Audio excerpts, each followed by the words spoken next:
blinking blue. Yeah, that's good. Okay.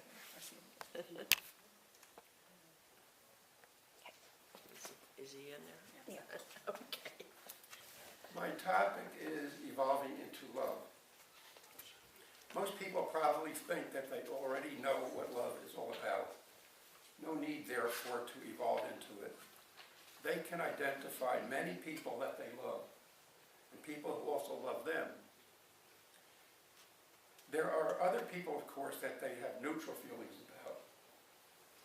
Some that they don't like, and perhaps even a few that they hate. I was born into love. Let me tell you what I mean by that.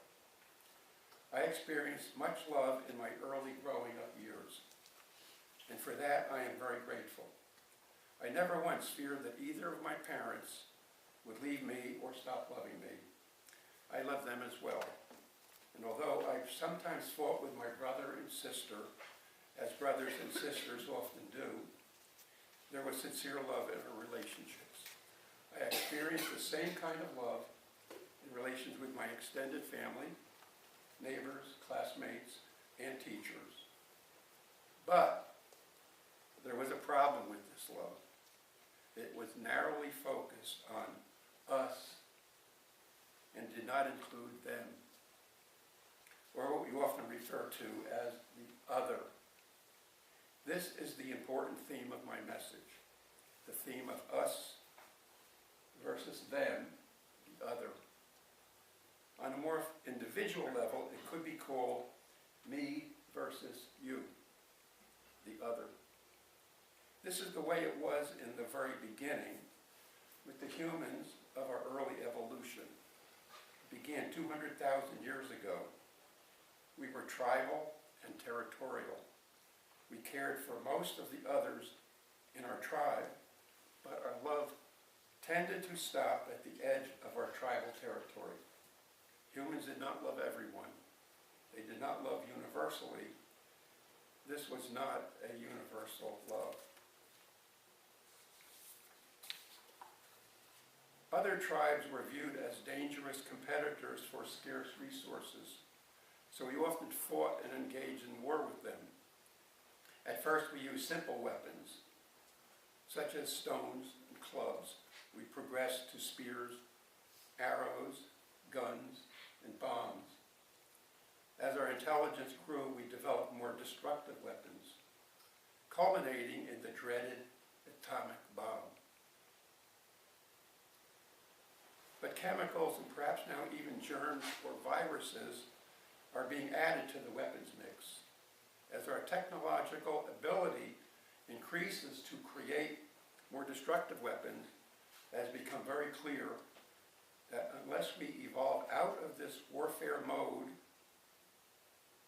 we may bring about a really bad ending. I'm using the term tribe throughout my talk, although there are many other terms for it, such as family, religion, neighborhood, village, city, state, and nation. They're all variations of the tribe concept. It represents a group that is bound together by such things as ethnicity, race, creed, ideology, and even protection.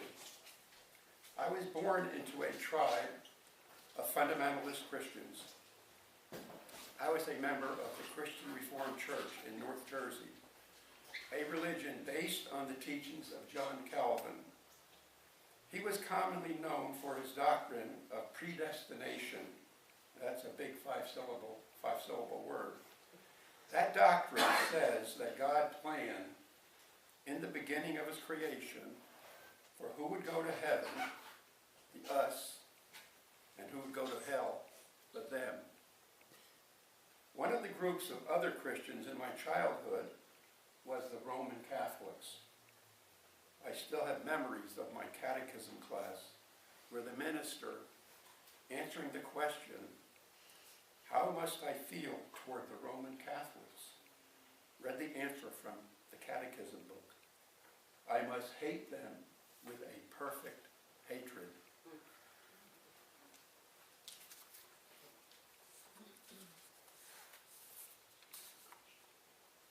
How do we learn these things? The adult relationship to the child growing up can include much love, but the adult world of the child is also intimidating. The child experiences an "I am so small and they are so big." He is told what to believe, has little choice about it.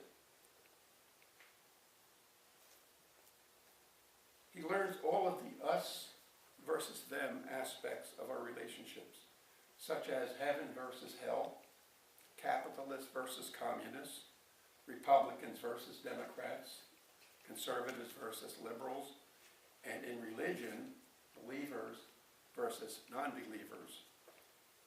My family wanted me to go to my church's college, Calvin College in Grand Rapids, Michigan, 800 miles from my New Jersey home.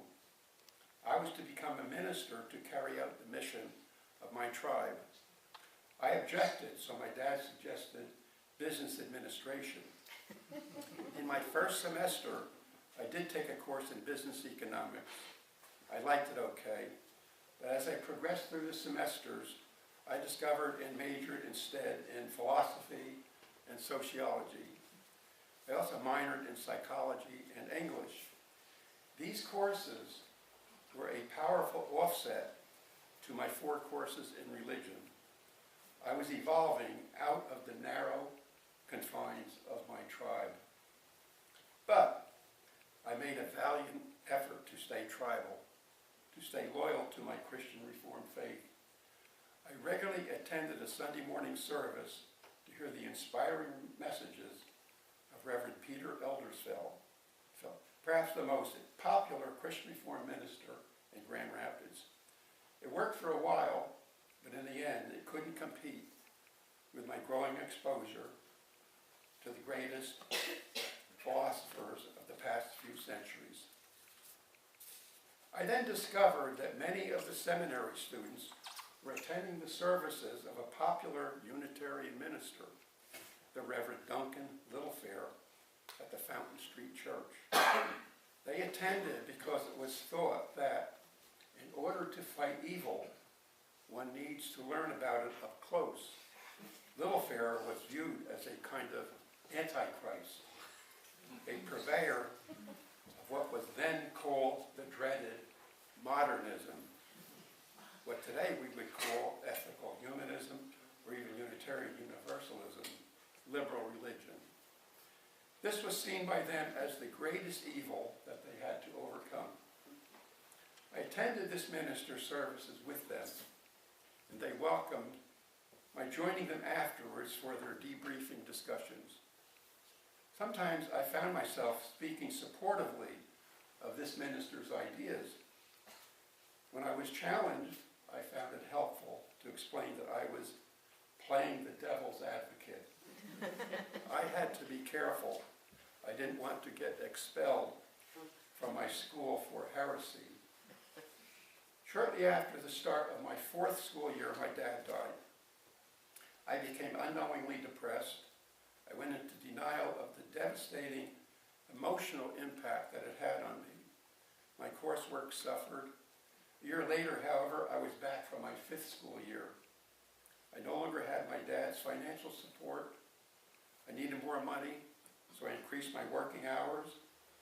My roommate and dear friend was a seminary student.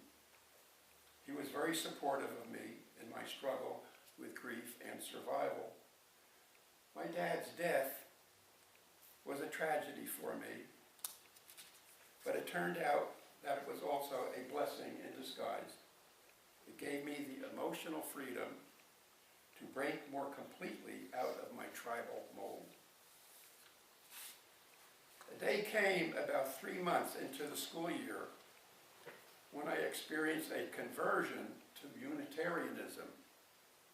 Over several weeks, I had worked it all out in my head, but I found I had to deal with it at my heart level to make it real.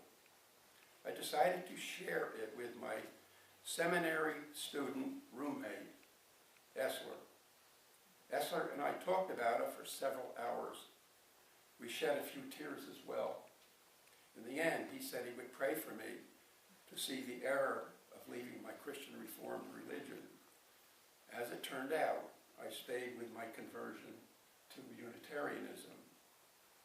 All my education from grade 1 through graduation from Calvin College was in private Christian Reformed schools.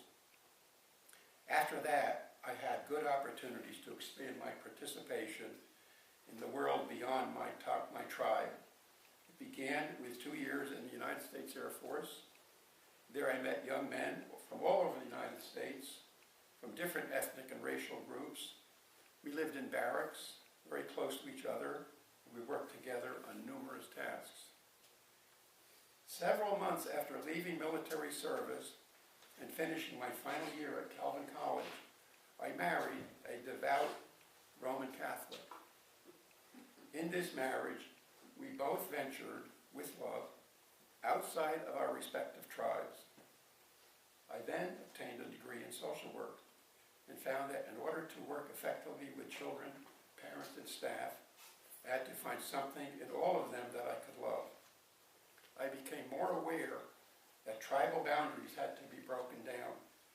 The outreach of love had to become universal. Two psychologists, Sigmund Freud and Carl Jung, discovered another character in humans that reinforces the tribal us versus them and the me versus you behaviors. It is called shadow projection, a process by which we, with the help of our ego, try to get rid of the dark part of our unconscious shadow, those uncomfortable and unwanted internal attitudes and beliefs, by projecting them onto the other. We often go so far as to demonize the other as the enemy. According to Carl Jung, this is the primary cause of war between nations.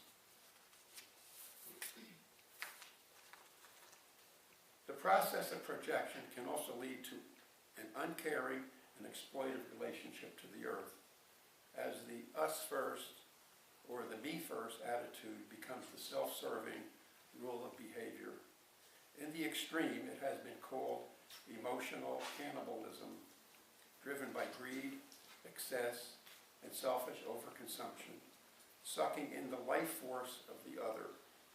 Author Paul Levy has called it malignant egophrenia. As you can see, love is not a part of that picture. Erich Fromm, the world-famous social psychologist, in 1956 wrote a book, The Art of Loving, an inquiry into the nature of love. He explained that a person who is able to love in the fullest sense loves universally. So how do we move toward universal love? I think it starts with searching for and becoming more aware of our dark shadow, confronting our projections, and striving to take them back. We may find that the other is much like ourselves, a mixed bag of some good, some bad, and a whole lot of in between, needing the grace of forgiveness, just like us. In the end, I leave you with this thought. Aside from the idea of saving us, the other, and the earth, aside from that hope, total love and of all life and the whole earth is a good unto itself, no matter the outcome. It is the only basis for true inner peace, joy, and real salvation for the earth and our human species. So let's evolve. Thank you.